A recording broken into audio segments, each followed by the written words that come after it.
mais uma vez, antes de mais agradecer o convite. A gente já nos conhecemos há muito tempo, mas é sempre um prazer.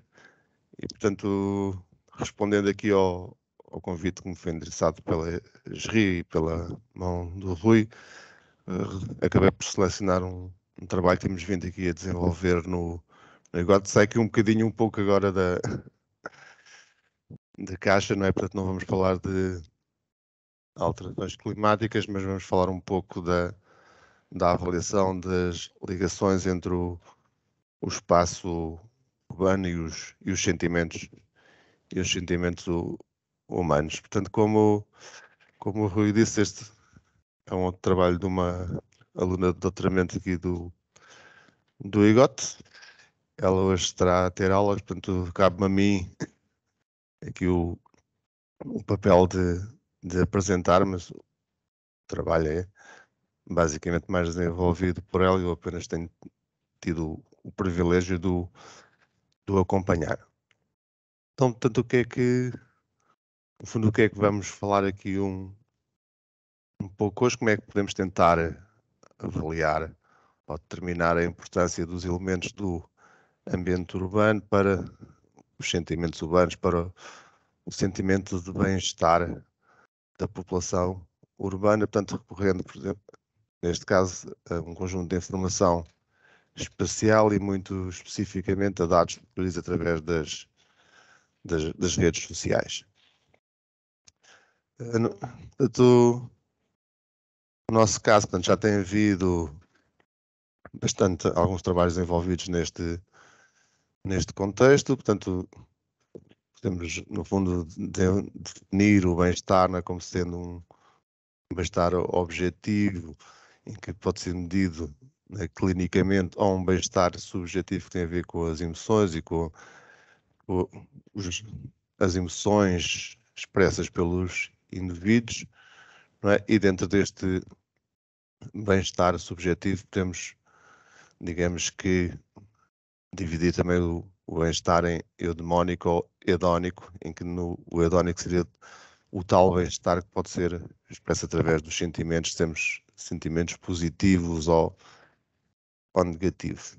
A relação do espaço urbano com este tipo de sentimento também já tem sido alvo de alguns trabalhos em que temos a relação, como podemos ver aqui à esquerda, de alguns elementos do espaço urbano com este tipo de sentimento expresso por cada um dos indivíduos. Portanto, temos vários tipos de informação que pode, não é, como podemos ver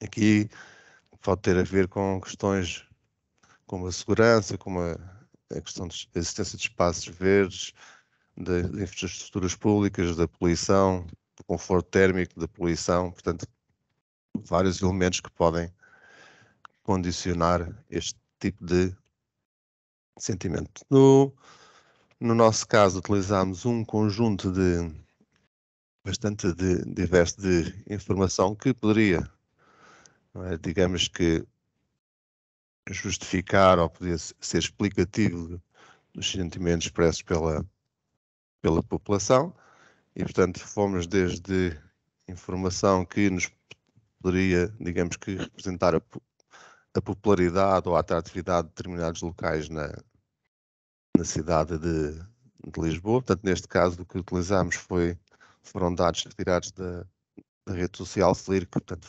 fotografias que foram carregadas por utilizadores e o grau de popularidade dessas fotografias, tanto também como a concentração das localizações de uploads das fotografias, portanto, para nos dar digamos que, um determinante dos sítios preferidos de visita na cidade de Lisboa e também dados relativamente com o mix urbano, portanto, através de vários índices de paisagem, como a riqueza relativa, a diversidade, a dominância ou a fragmentação, com base nos dados da Carta de Ocupação do Solo da Direção-Geral do Território.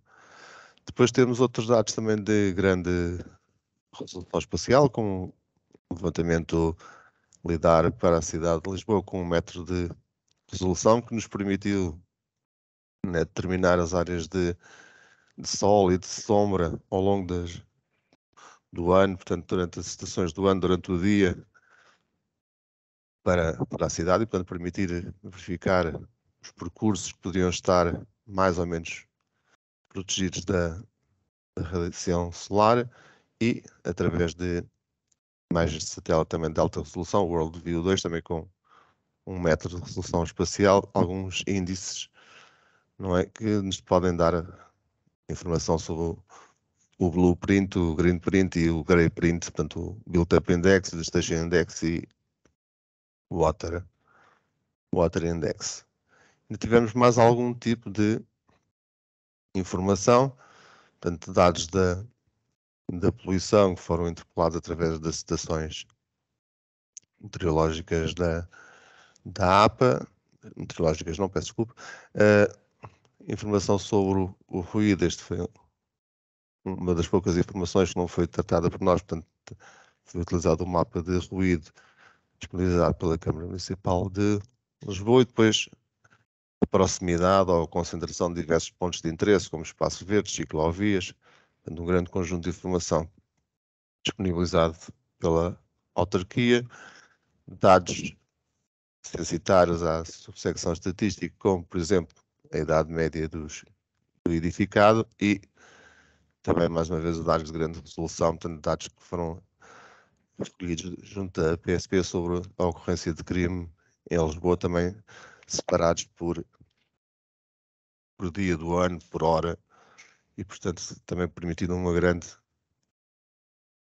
discriminação na análise. Portanto, estes seriam os tipos de dados que poderiam justificar o sentimento. Para a nossa análise de sentimento, portanto, utilizamos a rede social do Twitter, e, portanto, fomos escolher todos os Twitters georreferenciados para a cidade de Lisboa, neste caso em 2019.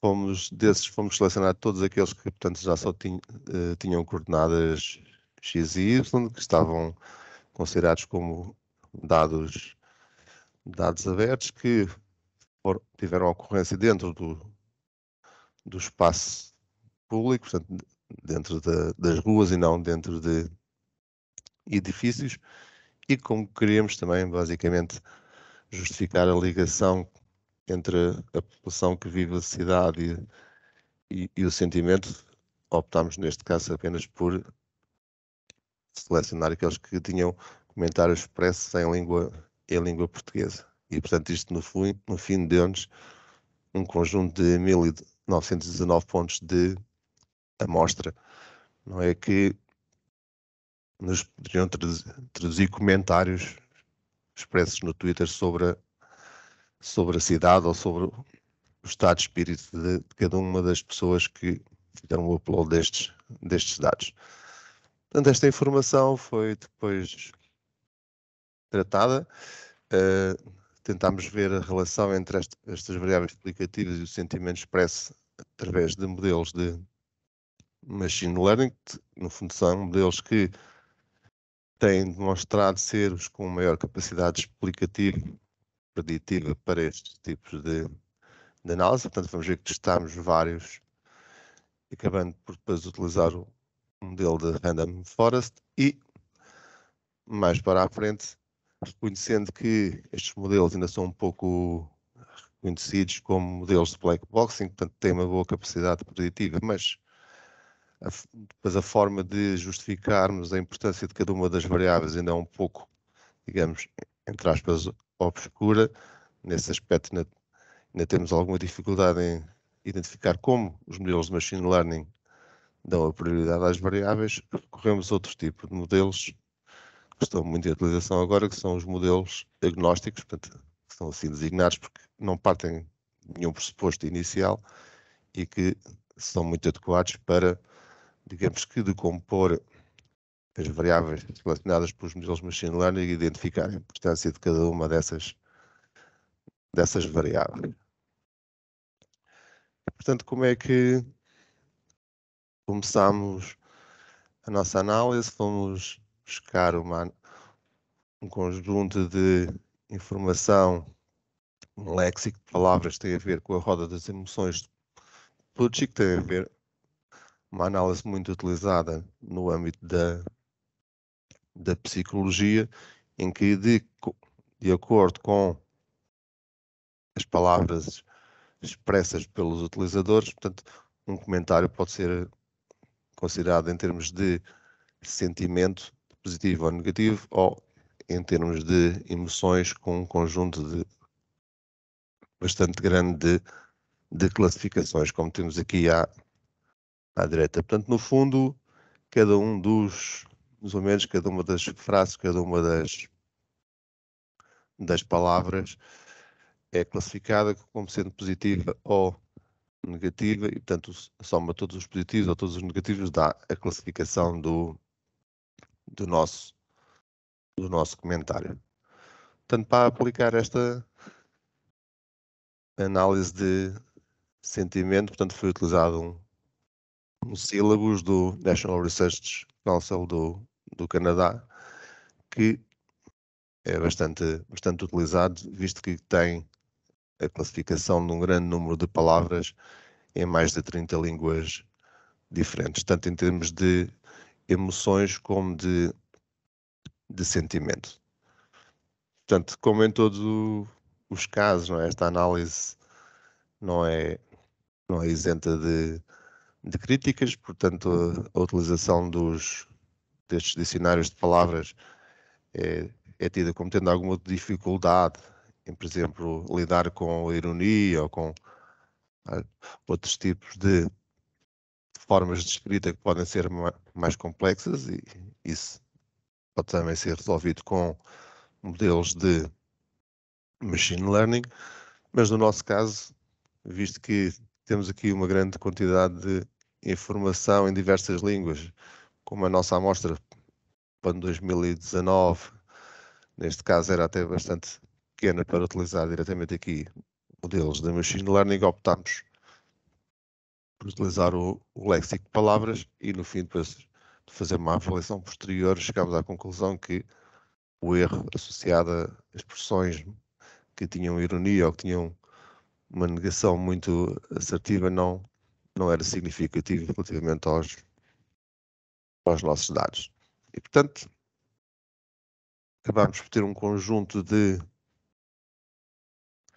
publicações, não é? De uploads de comentários georreferenciados do Twitter para o ano de 2009, que, portanto, tem dimensão espaçio-temporal e, portanto, que podemos dividi-los por época do ano, por dia da semana ou por hora do dia. Portanto, e aqui temos, digamos que, o fluxo de publicação dos dados do Twitter durante o ano 2019 em Lisboa, em que podemos ver que o principal período horário, portanto, será entre as 9 e as 18 horas. E, portanto, digamos que o grande volume de publicação está relacionado com as horas, digamos, de trabalho e não com as horas fora do período de expediente, embora depois também tenhamos alguma parte importante, não é, fora do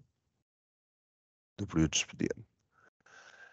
Portanto, em termos de Lisboa, também podemos ver que no período em análise predominaram as publicações positivas, não é?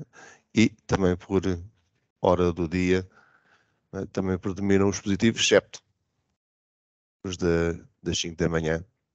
Poderemos presumir que são as pessoas que têm que levantar muito cedo para trabalhar e que não estão tão bem dispostas por se levantar tão cedo. Em termos de emoções, portanto, podemos ver que, não é, elas são bastante diversas e têm mais ou menos uma estrutura muito semelhante ao longo das horas do dia, e que, não é, a emoção mais expressa é a emoção de confiança. E, portanto, 2019 foi um ano em que os utilizadores do Twitter se mostraram bastante confiantes.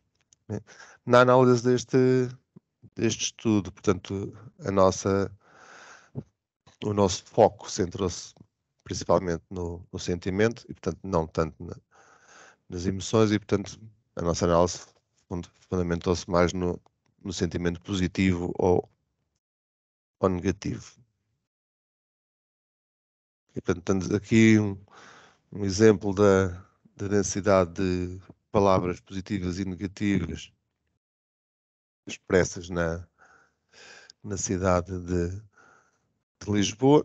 Portanto, nós sabemos que os dados do Twitter têm uma precisão superior a 2 metros, portanto, a localização de um upload de um comentário normalmente não deriva mais de 2 metros do local exato onde o utilizador estava e, portanto, podemos ter, digamos, análises com bastante grau de exatidão. E, portanto, a conjugação das palavras positivas e negativas permite-nos ter uma densidade de tweets, não é? Em que nós podemos classificar se o tweet é positivo ou negativo de acordo com se predomina o número de palavras positivas ou negativas. E, portanto, isto seria a nossa variável dependente que poderíamos, então, relacionar com todas as outras variáveis que consideramos como possível justificação para a expressão de sentimentos. Ok, quando disse que testamos vários modelos, portanto, assim o fizemos, portanto, utilizámos um modelo não de machine learning, portanto, para ter um meio de comparação, portanto, usámos um modelo linear generalizado para estabelecer a relação entre as nossas variáveis e o sentimento e depois utilizámos alguns dos algoritmos mais em voga neste tipo de análise, portanto, o Random Forest, 2 tipos de redes neuronais e o XGBoost, que também é um tipo de árvore de decisão, mas mais ligado a dados categóricos, enquanto o Random Forest funciona mais com dados do tipo contínuo. E, portanto, vendo que os 2 melhores resultados foram conseguidos pelo Random Forest e pelo XGBoost, no fundo acabámos por centrar-nos mais no Random Forest, que é dos mais citados na literatura, e portanto poderíamos ter uma base de comparação com outro tipo de trabalhos. E portanto o passo seguinte foi passar a uma análise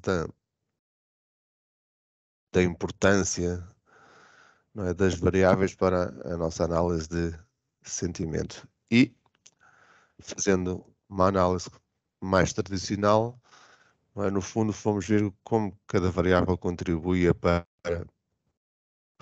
este sentimento expresso. E temos informação que nos parece uma informação coerente, como a distância aos equipamentos de fitness, a distância à rede ciclável, as áreas de energia solar, portanto, as áreas com exposição solar ou com sombra, as zonas mais populares, que são expressas pela rede social FLIR, os índices de estação, mais informação relacionada com os espaços verdes, etc. E, portanto, tínhamos este conjunto, mas esta informação é aquela informação tradicional que temos e que apenas indicam um comportamento global em toda a cidade de Lisboa relativamente a todos os nossos dados. Mas nós podemos ir hoje em dia mais além e podemos analisar, não é? Podemos analisar cada variável por si só relativamente ao espaço, não é? Às coordenadas, à localização. E conseguimos ver que, por exemplo, a distância aos equipamentos de fitness é bastante importante, mas a partir de uma certa distância, a partir de cerca de 700 metros, ou seja, muito perto dos equipamentos, os comentários não são tão positivos e eles começam a ser mais positivos a partir de uma certa distância. Exatamente o mesmo relativamente à densidade, à popularidade dos locais. Portanto, estas variáveis são importantes, mas comportam-se de forma diferente no espaço. E, em alguns casos, temos situações em que há um comportamento muito semelhante numa determinada distância, por exemplo, aqui a proximidade a uma rede ciclável, depois temos uma quebra e voltamos a ter, digamos que, comentários muito positivos a distâncias superiores. Isto mostra que pode haver diferenças espaciais dentro da própria cidade que podem justificar esta situação. E, neste caso, então, os modelos agnósticos têm, digamos que, uma importância fundamental em que nós podemos analisar caso a caso por cada uma das observações, neste caso, por cada um dos tweets, não é? Se ele foi classificado, neste caso, 1 ou 0, com positivo ou negativo, e quais foram as variáveis que mais contribuíram para isso. Temos também um grau de fiabilidade da classificação, portanto sabemos se neste caso este tweet foi classificado como positivo e tem uma probabilidade de 81% de ser positivo, enquanto este aqui foi considerado negativo, mas temos um grau de incerteza muito grande nesta classificação. E, portanto, além de podermos saber esta informação, não é, ponto a ponto, ou seja, observação a observação, também podemos saber como é que as variáveis contribuíram para essa classificação, seja em termos de serem importantes ou não, mas também se contribuem positivamente ou negativamente para essa informação. Ou seja, neste caso, portanto, a densidade de fotos é importante e é importante positivamente. Ou seja, se tivermos uma densidade de fotos inferior a 573 fotos por quilómetro quadrado, portanto, isto contribui positivamente para o sentimento positivo. Por outro lado, se tivermos pouca vegetação, contribui negativamente para identificar o sentimento positivo, portanto, contribui por exclusão. E, portanto, desta forma, temos um conjunto de informação muito mais rica e que nos permite, digamos que, explorar estes dados, não é, provenientes dos dados dos modelos de machine learning. Neste caso, o modelo que utilizamos aqui foi o Lime, né, que é um modelo que também funciona numa estrutura em árvore, que decompõe, digamos que, a estrutura da nossa informação e depois analisa caso a caso, através de modelos lineares, a importância de cada variável. No entanto, este modelo, digamos, ainda é também às vezes criticado pelo facto de utilizar, digamos que, ser muito influenciado pela localização, ou seja, podemos ter casos muito próximos espacialmente e com situações bastante diferentes e, portanto, também decidimos experimentar outro que será um deles-chave que vamos ver a seguir e que utiliza, digamos, se baseia na teoria dos jogos, na teoria da complexidade, portanto, na competição entre o espaço e, portanto, já lida um pouco melhor com essa questão da espacialização, de distribuição dos dados. Portanto, aqui um exemplo final do Lime, em que podemos saber cada um dos elementos, onde é que eles se localizam no espaço e, portanto, podemos associar toda a informação obtida para cada um dos locais. Sim, Jorge, estou quase a acabar. 5 minutos, ok? Não gasto tanto. Obrigado. Tá, obrigado. Obrigado. Portanto, o princípio é o mesmo.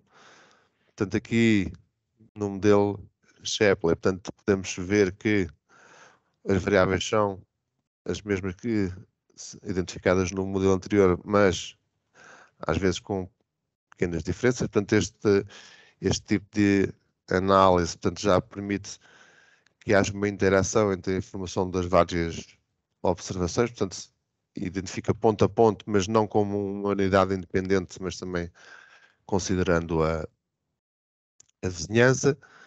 e permite-nos também, mais uma vez, ter uma análise da importância de cada variável pode ter para cada ponto, ou mesmo também, mais uma vez, a nível global.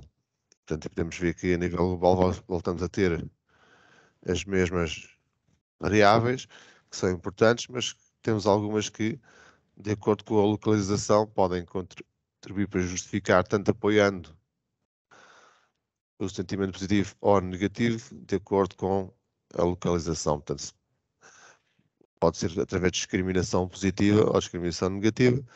Portanto, mas temos o mesmo conjunto de informação que, no fundo, está muito relacionada com, digamos, a expressão dos sentimentos positivos ou negativos, neste caso na cidade de Lisboa. Portanto, para terminar, um mesmo conjunto de conclusões bastante simples, o que é que poderemos tirar daqui? Que os dados do Twitter mostraram uma boa correlação, uma boa relação entre o sentimento e as variáveis e, portanto, são um bom proxy para a análise de sentimento. Que este tipo de análise pode ser feita tanto na perspectiva dos padrões como dos processos. Portanto, neste caso, depois a análise dos sentimentos centrou-se muito numa análise estática para todo o ano, mas podemos fazer diferentes análises para diferentes horas do dia, para diferentes dias da semana, e que, portanto, esta utilização dos sílabos, apesar de haver a crítica de poder ainda lidar um pouco, ter alguma dificuldade em lidar com, digamos que, comentários com sarcasmo ou com negações, poder ser uma dificuldade para este tipo de classificação, ainda pode ter bastante utilidade, principalmente em casos em que temos poucos dados e uma mistura cultural bastante elevada e, portanto, uma mistura de bastantes línguas. Em termos de modelos, portanto, os modelos agnósticos e, principalmente, o Shapley, baseado na teoria dos jogos, são fundamentais para este tipo de análise. Portanto, vem resolver um dos problemas que vínhamos tendo com os modelos de inteligência artificial e, principalmente, os de machine learning, que é, digamos que, o decompor, não é? Perceber como é que cada uma das variáveis pode contribuir para depois o resultado final obtido por destes modelos. Num contexto mais de análise dos dados. Portanto, podemos chegar à conclusão que, pelo menos durante o ano de 2009, os utilizadores da cidade de Lisboa, os utilizadores do espaço, andaram normalmente bem dispostos, principalmente no verão e ao fim de semana, não é? E identificámos também novas situações a explorar que não estavam contempladas no projeto inicial. Por exemplo, quando falamos dos pontos de interesse da cidade de Lisboa, estamos a falar de ciclovias, áreas verdes, e acabámos por chegar à conclusão da análise dos nossos dados que grande parte das expressões de sentimento positivos são realizadas junto às lojas e, portanto, quase que podemos dizer que os lisboetas gostam de fazer compras e que assim, desde que as minhas compras estão sempre felizes. Okay? E é tudo. Obrigado.